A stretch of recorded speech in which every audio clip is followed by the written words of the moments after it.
عربی دی رب آپ بنا کے لٹیا گیا تصویر محمد ما صلی اللہ واہ واہ ما صلی اللہ ما صلی اللہ واہ واہ ما صلی. بسم اللہ الرحمن الرحیم. رب اشرح لی صدری ویسر لی امری واحلل عقدۃ من لسانی یفقہوا قولی. احباب ذبح کار، جس موضوع پہ میں آپ کے سامنے بات کرنے لگا ہوں وہ آپ نے ویڈیو میں دیکھ لیا ہوگا کہ خواتین کا اس طرح بلند آواز سے لاؤڈ اسپیکر پر یا سٹیج پہ بیٹھ کر یعنی کوئی بھی ایسا طریقہ اختیار کرنا جس سے وہ نعت پڑھیں اور ان کی آواز غیر محرم تک جائے، چاہے وہ ویڈیو کی صورت میں جائے یا کسی بھی طریقے سے غیر محرم مردوں کے طرف ان کی جو آواز جائے. کیا اس طرح نعت پڑھنا جائز ہے؟ اس طرح نعت پڑھنا ثواب ہے یا اس طرح نعت پڑھنا منع ہے، گناہ ہے؟ اس پر ہم آج گفتگو کریں گے. تو سب سے پہلے بات کو شروع کرتے ہیں، کیونکہ یہ المیہ بن چکا ہے اور کثیر تعداد ہے ہمارے ہاں خواتین کی جو اس طرح میلاد پڑھتی ہیں جس طرح مرد ہے نعت خوان، اور وہ پہلے وہی کم نہیں تھے ڈسکو نعت خوان، وہ اپنے ڈف کی صورت میں وہ جو اپنے طبلے وغیرہ لے کر سٹیج پر بیٹھ جاتے ہیں تماشے لگانے کے لیے، وہی کم نہیں تھے. اور اب یہ کچھ عرصے سے خواتین نے بھی یہ سارے کام شروع کر لیے ہیں. تو یہ جو میوزک کے ساتھ نعتیں پڑھنا، ڈف کے ساتھ نعتیں پڑھنا یا یہ جو اس طرح کی دیگر خرابیاں ہیں، ان کی بات تو ہم بعد میں کریں گے. سب سے پہلے بات صرف ایک موضوع پہ ہوتی ہے کہ عورت کا اس طریقے سے نعت پڑھنا کہ اس کی آواز کو غیر محرم سنے، آیا اس طرح جائز ہے کہ نہیں ہے؟ سب سے پہلے بات اس طرح ہوگی. تو بتدریج پھر یہ دف کے ساتھ نعت پڑھنا، میوزک کے ساتھ نعت پڑھنا، آیا یہ جائز ہے کہ نہیں جائز، اس میں بعد میں بات آنے والی ویڈیو میں ہوگی انشاءاللہ اللہ کی توفیق سے. تو سب سے پہلے دلیل کے طور پر میں نے قرآن کریم کی جس آیت کا انتخاب کیا ہے وہ آپ کے سامنے پیش کرتا ہوں. اللہ رب العزت سورہ احزاب کی آیت نمبر 32 میں ارشاد فرماتا ہے، یا نساء النبی لستن، یعنی یہ میں آپ کو پوری آیت کا آپ کے سامنے بیان کر دیتا ہوں کہ اللہ رب العزت نے ارشاد فرمایا، اے نبی کی بیویوں، تم عام عورتوں کی طرح نہیں ہو بلکہ تمہارا منصب بہت بلند ہے. اگر تم اللہ سے ڈرتی ہو تو دبی زبان سے نرم لہجے میں بات چیت نہ کرو، یعنی اجنبی لوگوں سے بات میں ایسی نرمی نہ کرو کہ اس کے دل میں مرض ہو اور کچھ لالچ کرنے لگے، یعنی کہ سننے والا. تو ہاں بے لوث کھرے کھرے لہجے میں اچھی بات کرو. تو یہ قرآن کریم سورہ احزاب آیت نمبر 32 سے میں نے یہ دلیل پکڑی. تو یہ حکم دیا جا رہا ہے رسول اللہ صلی اللہ علیہ وسلم کی ازواج مطہرات کو، امت کی ماؤں کو، ہماری امہات المومنین جو ہماری تمام مومنوں کی مائیں ہیں، ان کے لیے اللہ رب العزت نے یہ حکم ارشاد فرمایا کہ اگر تمہیں باوقت ضرورت غیر محرم سے بات کرنے کی ضرورت پڑتی ہے تو اس میں تمہارا لہجہ کیا ہونا چاہیے؟ نرم لہجہ نہیں ہونا چاہیے، کھرے انداز میں آپ نے بات کرنی ہے. کوئی ہنس کر مسکرا کر یا ترنم میں بات نہیں کرنی کہ اس طرح کوئی غلط امید آپ سے لگا بیٹھے. حالانکہ وہ جو وقت تھا رسول اللہ صلی اللہ علیہ وسلم کا دور تھا، وہ بہت ہی پاکیزہ اور مبارک دور تھا. اس وقت اس دور میں رسول اللہ علیہ وسلم کے جو صحابہ تھے ان میں یہ خرابیاں موجود نہیں تھی جو ہمارے معاشرے میں یہ پائی جاتی ہیں. تو اس کے باوجود قیامت تک کے آنے والی امت کو یہ تعلیم دینی تھی، تو اللہ رب العزت نے ارشاد فرما دیا امہات المومنین کو کہ اگر ان کے لیے یہ حکم ہے جو مومنوں کی مائیں ہیں، جو اپنی ماں کے بارے میں کوئی بھی امتی غلط امید نہیں لگا کے بیٹھ سکتا، تو جس کو قرآن نے ماں کہہ دیا ہو تو کوئی بھی امتی اپنی ماں کے بارے میں غلط امید نہیں لگائے گا. اس کے باوجود اللہ رب العزت کا یہ حکم ہے کہ آپ نے ان سے بھی نرم لہجے میں اپنے بیٹوں کے ساتھ، جو آپ کے روحانی بیٹے ہیں، رسول اللہ صلی اللہ علیہ وسلم کے امتی ہیں، ان کے ساتھ بھی آپ نے نرم لہجے میں بات نہیں کرنی. تو اس آیت کی تفسیر کرتے ہوئے یہ ہمارے پاس پہلے ایک اور آیت جو ہے نا وہ میں آپ کے سامنے پیش کر دیتا ہوں، سورہ نور کی. تو سورہ نور اس میں بھی یہ دو آیتیں اکٹھی پڑھ کے پھر اس پہ مزید تبصرہ کروں گا. تو وہ ہے ولا یضربن بارجلہن، تو یہ آیت ہے سورہ نور کی آیت نمبر 31۔ تو اس میں اللہ رب العزت نے عورتوں کو حکم دیا کہ عورتیں اپنے پاؤں زمین پر مارتی ہوئی نہ چلا کریں تاکہ لوگوں کو اس کی چھپی ہوئی زینت کا علم نہ ہو جائے۔ یعنی کہ عورتیں اگر چلتی ہیں تو ان کے پاؤں میں کوئی زنجیر ٹائپ ایک پاجیب سی پہنی ہوتی ہے، تو وہ بھی اپنا پاؤں زمین پر تیز نہ ماریں کہ جس سے اس میں سے آواز نکلے اور آواز کوئی دوسرا غیر محرم سن لے۔ تو یہ جو اس کے پیر کی آواز ہے، اس کی پاجیب کی آواز ہے، اس کی اپنی زبان کی آواز نہیں، تو اس کو بھی کسی اور تک پہنچانے سے قرآن نے منع کر دیا۔ تو اس آیت کی تفسیر کرتے ہوئے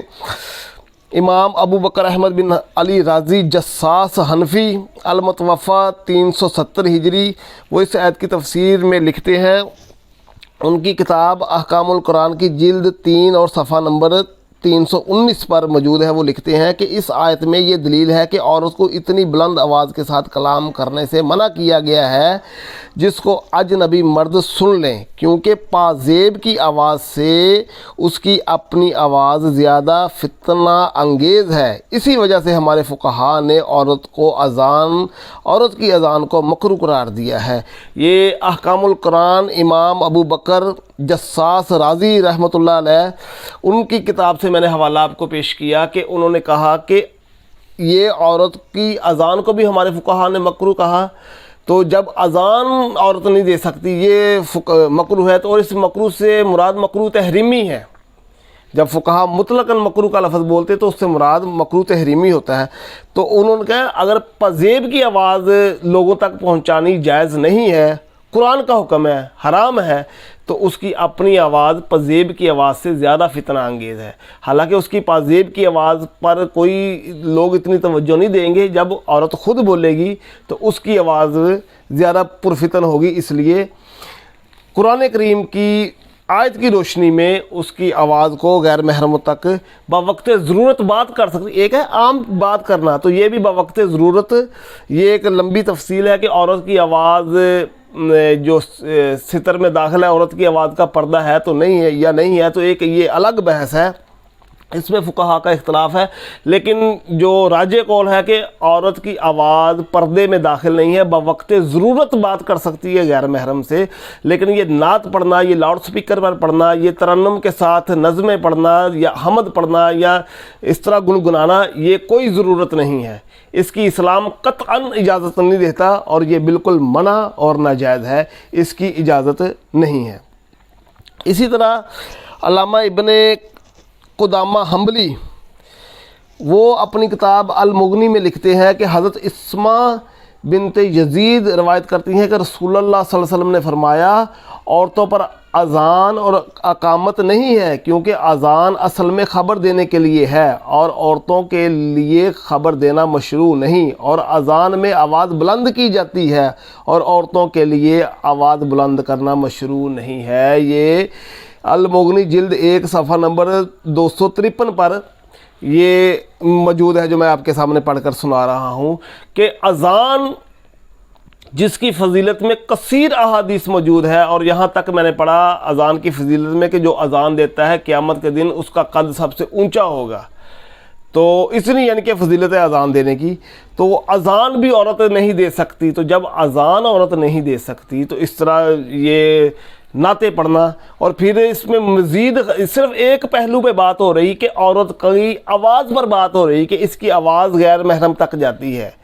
کیا یہ درست ہے کہ نہیں، صرف اس پر بات ہو رہی ہے۔ آگے جو مزید خرابیاں کہ آپ کا بن سنور کر جانا، آپ کا زینت والے لباس پہن کے جانا، آپ کا میک اپ کر کے جانا، چہرے کھلے چھوڑ کر جانا، یہ خرابی در خرابی در خرابی پر خرابی، یہ مزید خرابیوں کے انبار لگا کر آپ جاتی ہیں، تو یہ کسی طور جائز نہیں۔ ابھی ایک پہلو پر بات ہو رہی ہے صرف آواز پر، کہ آواز آپ لوگوں کی، آپ خواتین کی غیر محرم تک جاتی ہے، تو اس کا اسلام کی روشنی میں کیا حکم ہے۔ اسی طرح صحیح بخاری میں، ابو داؤد میں، سنن نسائی شریف میں حدیث پاک موجود ہے کہ نبی صلی اللہ علیہ وسلم نے فرمایا کہ یہ اس وقت کی بات ہو رہی جب عورتیں مسجد میں جا کے نماز پڑھا کرتی تھیں، شروع اسلام میں مسجد میں جانے کی اجازت تھی عورتوں کو، اور بعد میں فتنہ کی وجہ سے منع کر دیا گیا۔ تو یہ اس وقت کی بات ہے، تو اس وقت بھی یہ بات ہے، تو اس وقت جب اجازت تھی عورتوں کو مسجد میں جماعت کے ساتھ جا کے نماز پڑھنے کی، تو جب امام نماز میں بھول جائے تو اسے متنبہ کرنے کے لیے مرد سبحان اللہ کہتے، تو یہ صحیح بخاری اور ابو داؤد نسائی کی حدیث ہے۔ رسول اللہ صلی اللہ علیہ وسلم نے فرمایا نماز میں امام کو متنبہ کرنے کے لیے مرد سبحان اللہ کہیں، اور عورتوں کو سبحان اللہ کہنے کی اجازت نہیں ہے۔ اگر عورتیں پیچھے کھڑی ہیں تو وہ تالی بجائیں امام کو متنبہ کرنے کے لیے کہ اس نے کوئی غلطی کی ہے یا کوئی رکعت بھول گیا یا جو بھی ہے۔ تو عورت کو نماز میں بھی آواز بلند کرنے کی اجازت نہیں ہے، جو کہ فرض نماز ہے، ہر مرد اور عورت پر فرض، جو کسی حال میں معافی نہیں ہے۔ تو اس فرض چیز کی میں بھی آواز بلند کرنے کی اجازت نہیں ہے، بلکہ اس صورت میں بھی نبی کریم صلی اللہ علیہ وسلم نے فرمایا کہ آپ عورتوں نے تالی بجانی ہے امام کو متنبہ کرنے کے لیے، آواز نہیں لگانی، سبحان اللہ نہیں کہنا۔ تو ایک اور دلیل کے طور پر عبارت آپ کے سامنے پیش کرتا ہوں۔ علامہ بدر الدین عینی حنفی، وہ اپنی کتاب عمدۃ القاری شرح صحیح بخاری کی جلد 7 اور صفحہ نمبر 279 پر وہ فرماتے ہیں کہ حضور صلی اللہ علیہ وسلم نے عورت کے سبحان اللہ کہنے کو اس لیے مکروہ قرار دیا ہے کہ اس کی آواز فتنہ ہے، اس لیے کہ اس کو اذان، امامت اور نماز میں بلند آواز کے ساتھ قرآن مجید پڑھنے سے منع کیا گیا ہے۔ یعنی کہ نماز میں، اذان میں اور قرآن مجید، نماز میں بھی قرآن پاک کی تلاوت جو ہے وہ بلند آواز سے عورت نہیں کر سکتی، جس کی فضیلت اتنی ہے کہ اللہ رب العزت کہتا ہے کہ جو قرآن کا ایک حرف پڑھتا ہے اسے 10 نیکیاں ملتی ہیں۔ اور حدیث پاک کا مفہوم ہے کہ حضور صلی اللہ علیہ وسلم فرماتے ہیں میں یہ نہیں کہتا کہ الف ایک حرف ہے، الف لام میم ایک حرف ہے، بلکہ فرماتے ہیں کہ الف ایک حرف ہے، لام ایک حرف ہے، میم ایک حرف ہے۔ یعنی کہ کوئی الف لام میم کہتا ہے تو اس کو 30 نیکیاں مل جاتی ہیں۔ تو عورت کو بلند آواز سے قرآن کریم کی تلاوت تک کرنے کی اجازت نہیں ہے۔ تو اس طرح شور مچا کر اسٹیج پر لاؤڈ سپیکر لگا کر نعتیں پڑھنے کی اجازت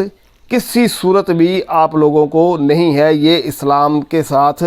بالکل یہ ایک آپ نے بہت بڑی بدعت نکال لی ہے۔ تو اس کو نہ بدعت حسنہ کہا جا سکتا ہے، بلکہ ہمارے علماء اس پر بہت اختلاف کرتے ہیں، بلکہ منع کرتے ہیں، اختلاف کرتے ہیں آپ کے پڑھنے پر۔ یہ نہیں کہ وہ یہ کہتے ہیں کہ آپ جو کر رہی ہیں وہ صحیح کر رہی ہیں۔ تو ہم اس لیے آپ تک اپنی آواز پہنچانا چاہتے ہیں کہ اگر کوئی لا علمی میں کر رہی ہے، اس نے اپنے فیس بک پر پیج بنائے ہوئے ہیں یا کوئی چینل بنایا ہوا ہے اور اپنی ویڈیو بنا کر اپلوڈ کرتی ہے، تو یہ اس کے لیے جائز نہیں ہے، یہ اس کے لیے ثواب نہیں ہے۔ اگر اس نے آمدنی کا یہ ذریعہ بنایا ہوا تو اس کی یہ کمائی بھی اس کے لیے جائز نہیں ہے، کیونکہ جو آپ لوگوں نے یہ جو کام شروع کیا ہے اس کی اسلام قطعاً اجازت نہیں دیتا۔ اس طرح عورت کا نعت پڑھنا جائز نہیں ہے۔ اگر آپ کے دل میں سوال آتا ہے کہ یہ تو استدلال کیا ہے، اس میں میلاد کا یا نعت کا تو کوئی ذکر نہیں ہے، یا کسی امام کا حوالہ دیا ہو کہ اس طرح عورت کا نعت پڑھنا منع ہے، تو میں آپ کو بلکہ جن کے نعتیں پڑھ کر آپ خوش ہوتی ہیں انہی کا حوالہ دے دیتا ہوں۔ میں اپنے امام اہل سنت مجدد دین و ملت پروانہ شمع رسالت، جو کہ نعت کے بھی امام ہیں اور اہل سنت کے بھی امام ہیں، ان جیسا کلام کو نہیں لکھ سکا جس طرح کی نعتیں انہوں نے لکھی ہیں، ان سے سوال کیا گیا کہ عورتوں کا یہ سوال ہے، جلد نمبر اس کی ہے 22، صفحہ نمبر ہے 222، 242 ہے، صفحہ نمبر 242 ہے، جلد نمبر 22 ہے۔ تو اس میں سوال کیا گیا اعلیٰ حضرت مجدد دین ملت پروانہ شمع رسالت امام احمد رضا بریلوی صاحب سے۔ اعلیٰ حضرت سے سوال ہوا کہ عورتوں کا بیان میلاد شریف حضرت صلی اللہ علیہ وسلم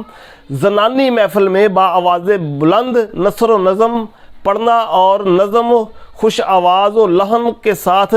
پڑھنا اور مکان کے باہر سے ہمسایوں کے مردوں اور نامحرموں کا سننا، یعنی کہ کسی مکان کے اندر عورتیں بیٹھ کر زنانہ محفل میں، صرف اس میں عورتیں ہی ہیں، کوئی مرد نہیں ہے، لیکن یہاں پر خرابی ہے کہ سٹیج پر عورتیں بیٹھی ہوتی ہیں اور ویڈیو بنانے والا مرد ہوتا ہے ان کی،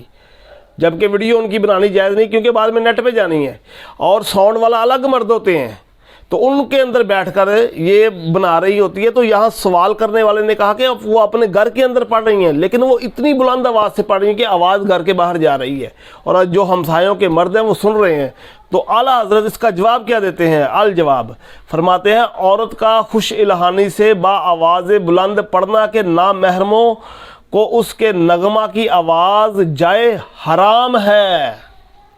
اس طرح آپ کا پڑھنا صرف ناجائز نہیں، اعلیٰ حضرت فرماتے اس طرح پڑھنا حرام ہے. اور انہوں نے آگے حوالہ پیش کیا، فرماتے ہیں نوازل کتاب میں ہے، فقی ابو لیث میں ہے، فرماتے ہیں نغمۃ المرآۃ عورۃ، کہ عورت کی خوش آواز کے ساتھ عورت کا پڑھنا یہ بھی عورت ہے، یعنی محل ستر ہے کہ عورت کا پڑھنا بھی خوش الہانی کے ساتھ عورت ہے. آگے اعلیٰ حضرت فرماتے ہیں کہ عورت، وہ آگے امام نصفی کے حوالے سے فرماتے ہیں کہ عورت بلند آواز سے تلبیہ نہیں کہہ سکتی. حج پر جاتی ہے تلبیہ مرد بلند آواز سے کہتے ہیں، وہ کہتے ہیں کہ عورت بلند آواز سے تلبیہ نہ پڑھے اس لیے کہ اس کی آواز قابل ستر ہے.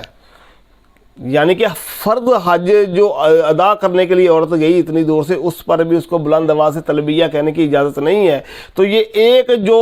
نہ تم پر فرض ہے، نہ واجب ہے، نہ سنت موقدہ ہے، نہ سنت غیر موقدہ ہے، اس طرح نعت پڑھنا، یہ تو حضور کا ذکر ہے، بڑا اجر و ثواب ہے. میں کہتا ہوں رسول اللہ صلی اللہ علیہ وسلم کا ذکر، اللہ کہتا ہے یہ میرے کریم آقا کا ذکر، یہ میرے محبوب کا ذکر نہیں، یہ میرا ذکر ہے. شفاعت شریف میں ہے کہ اللہ رب العزت نے رسول اللہ کے ذکر کو اپنا ذکر بنا دیا، بڑا اس کا اجر و ثواب ہے. لیکن آپ اس اجر و ثواب، اس ذکر کو اللہ کی بارگاہ میں یا رسول اللہ کی بارگاہ میں پیش کس طریقے سے کر رہی ہیں؟ تو یہ قابل غور بات ہے کہ آپ کا اس طرح رسول اللہ کی بارگاہ میں غلط حرام طریقے سے جو ذکر کا پیش کرنا، کیا آیا یہ قبول ہو جائے گا؟ آگے اعلیٰ حضرت فرماتے ہیں، آگے اعلیٰ حضرت علماء کے حوالہ جات دیے، وہ مسئلے چھوڑ رہا ہوں، آپ کو جلد نمبر بتا دیے، خود چیک کر سکتے ہیں. تو فرماتے ہیں آگے اعلیٰ حضرت فرماتے ہیں عورتوں کو اپنی آوازیں بلند کرنا، انہیں لمبا اور دراز کرنا، ان میں نرم لہجہ اختیار کرنا اور اس میں تقطیع کرنا، یعنی کاٹ کاٹ کر تحلیل و عروض کے مطابق، یعنی کہ کوئی نظم یا شعر کا ایک مصرع پڑھا جاتا تو اس کو بار بار پڑھنا، یعنی کہ جس نعت میں آپ پڑھتی ہیں تو اس اشعار کی طرح آوازیں نکالنا. فرماتے ہیں ہم ان سب کاموں کی عورتوں کو اجازت نہیں دیتے، اس لیے کہ ان سب باتوں میں مردوں کا ان کی طرف مائل ہونا پایا جائے گا اور ان مردوں میں جذبات شہوانی کی تحریک پیدا ہوگی. اسی وجہ سے عورت کو یہ اجازت نہیں کہ وہ اذان دے. یہ رد المختار وغیرہ کے سارے حوالہ جات لگا کے اعلیٰ حضرت نے یہ لکھا ہے کہ ان چیزوں کی قطعاً ہمارے فقہا، ہمارے علماء اور اسلام ان چیزوں کی عورتوں کی اجازت نہیں دیتا کہ وہ اس طرح پڑھے، کیونکہ عورت پھر آخر میں انہوں نے کہا کہ عورت اذان تک نہیں دے سکتی. اور آگے لکھا ہے کہ اللہ واللہ تعالی عالم، اللہ سب سے بڑا عالم ہے، اللہ بہتر جاننے والا ہے. تو اس طرح جو رسول اللہ صلی اللہ علیہ وسلم کا ذکر آپ لوگ پیش کرتی ہیں بارگاہ رسالت صلی اللہ علیہ وسلم میں، تو اس طرح حرام طریقے کے ساتھ پیش کیا ہوا ذکر آپ کا قبول ہوگا؟ کیا ثواب ہوگا یا گناہ ہوگا؟ تو بلکہ اعلیٰ حضرت کا ایک اور فتویٰ میں آپ کو سنا دیتا ہوں، بعد میں بات کرتا ہوں. یہ اسی جلد کے صفحہ نمبر 245 پر ہے. تو یہ میلاد کے حوالے سے ہی سوال ہوا کہ اس طرح جو آوازیں بلند کر کے عورتیں میلاد پڑھتی ہیں، نعت پڑھتی ہیں، تو غیر محرموں تک ان کی آواز پہنچ جاتی ہے، غیر مرد سنتے ہیں، تو آیا اس طرح ان کا پڑھنا ثواب ملتا ہے یا نہیں ملتا؟ تو کیا اعلیٰ حضرت کیا فرماتے ہیں؟ اعلیٰ حضرت نے فرمایا الجواب عورتوں کا اس طرح پڑھنا کہ ان کی آواز نامحرم سنے باعث ثواب نہیں بلکہ گناہ ہے. یہ اعلیٰ حضرت فرما رہے ہیں کہ اس طرح پڑھنا ثواب نہیں، بالکل ثواب کی امید نہ رکھیں، ثواب بالکل نہیں. اعلیٰ حضرت فرما رہے ہیں اس طرح پڑھنا آپ کا گناہ ہے. تو اب بارگاہ رسالت میں آپ نے ذکر پیش کرنا ہے، ان کے نعت پیش کرنی ہے، تو حرام طریقہ اختیار کرنا. اب میں ایک دنیاوی مثال آپ کو دیتا ہوں. آپ اپنے کسی پیر صاحب کو، بزرگ کو، اپنے والدین کو، اپنے باپ کو یا ماں کو دودھ پلانا چاہتے ہیں، تو آپ گلاس میں دودھ ڈال کر دیں گے تو وہ خوش ہو کر پی لیں گے. اگر وہی آپ دودھ جو کہ حلال ہے، جائز ہے، اس کا کوئی اس میں خرابی نہیں، لوٹے میں ڈال کر دیں گے تو وہ کوئی آپ کے بزرگ، آپ کے والدین یا آپ کے پیر صاحب وہ اس سے قبول کریں گے؟ واش روم سے لوٹا اٹھائیں، اس کے دودھ کا بھریں اور ان کو کہیں یہ پیے، تو کوئی کیا وہ پئیں گے؟ پھر آپ کہیں نہیں جی چلو یہ گندا لوٹا میں اسے دھو کر لے آتا ہوں، تو دھو کر وہ کہیں گے دھو کر لانے کی بات دور کی ہے، آپ بالکل نیا لوٹا لیں ان ٹچ جو ابھی تک استعمال نہیں ہوا، اس میں بھی ہم دودھ پینا پسند نہیں کریں گے، کیونکہ اس کی نسبت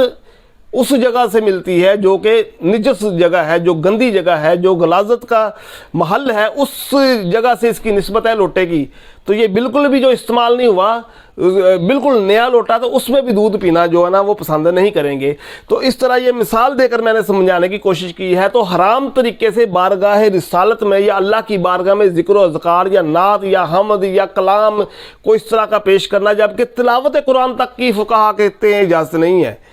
تو اس طرح کا کیا ہوا ذکر آپ کا بالکل ثواب کی امید نہ رکھیں، اور نہ ہی اس پر ثواب ملتا ہے بلکہ اعلیٰ حضرت نے فرمایا ہے کہ گناہ ملتا ہے۔ آخر میں ایک حدیث کہ عورت کو اس طرح جو بن سور کے جاتی ہیں، گاڑیوں پہ جاتی ہیں اور سٹیجوں پہ بیٹھ کے پڑھتی ہیں، یہ ایک نعت جس کو آپ جائز کہتے ہیں۔ میں آپ کو فرض عبادت کی ایک مثال دیتا ہوں، مسند حمیدی ہے میرے سامنے، اس کی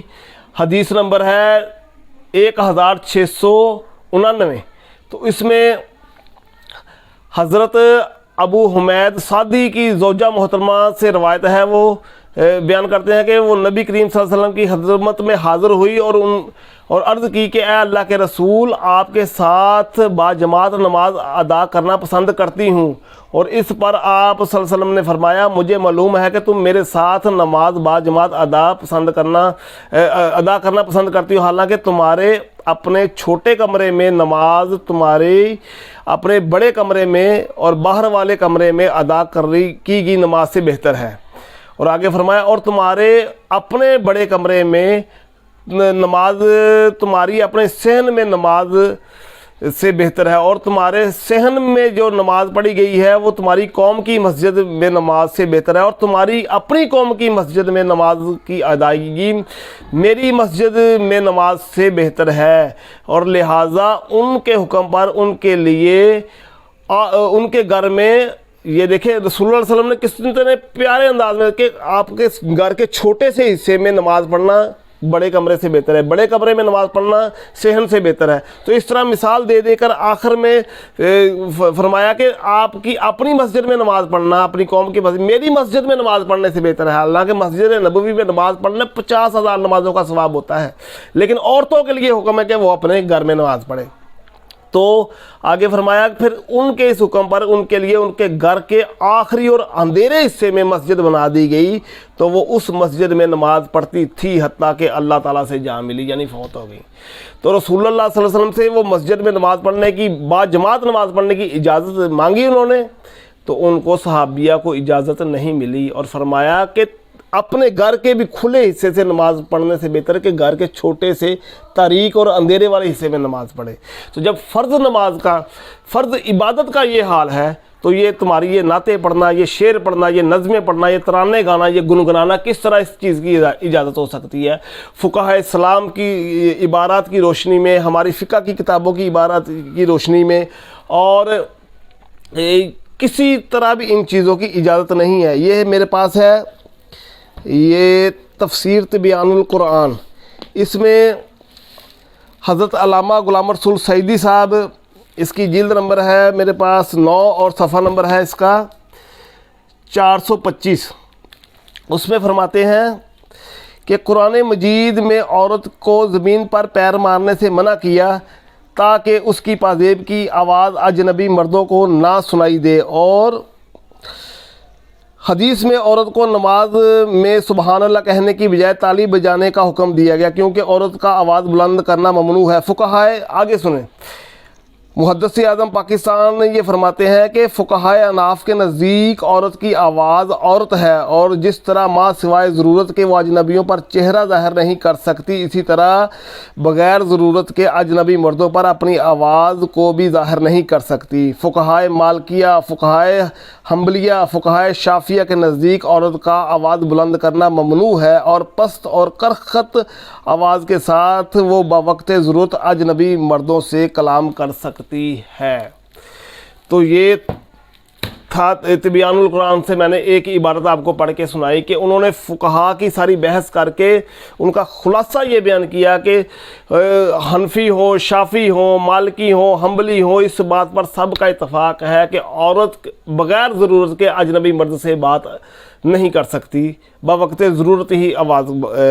بات کر سکتی ہے۔ تو یہ کوئی ضرورت نہیں ہے، یہ کوئی شرعی مجبوری نہیں ہے۔ اس طرح نعتیں پڑھنا تو یہ بالکل ناجائز اور حرام ہے۔ تو اس طرح یہ ایک پہلو پہ بات ہوئی کہ عورت کی آواز پر، تو اس میں جو مزید خرابیاں ہوتی ہیں کہ آپ کا میک اپ کر کے جانا، بناؤ سنگار کر کے جانا، اور لاؤڈ سپیکر پر پڑھنا، پھر اس کے ساتھ جو آپ میوزک کے ساتھ پڑھنا، دف کے ساتھ پڑھنا، یہ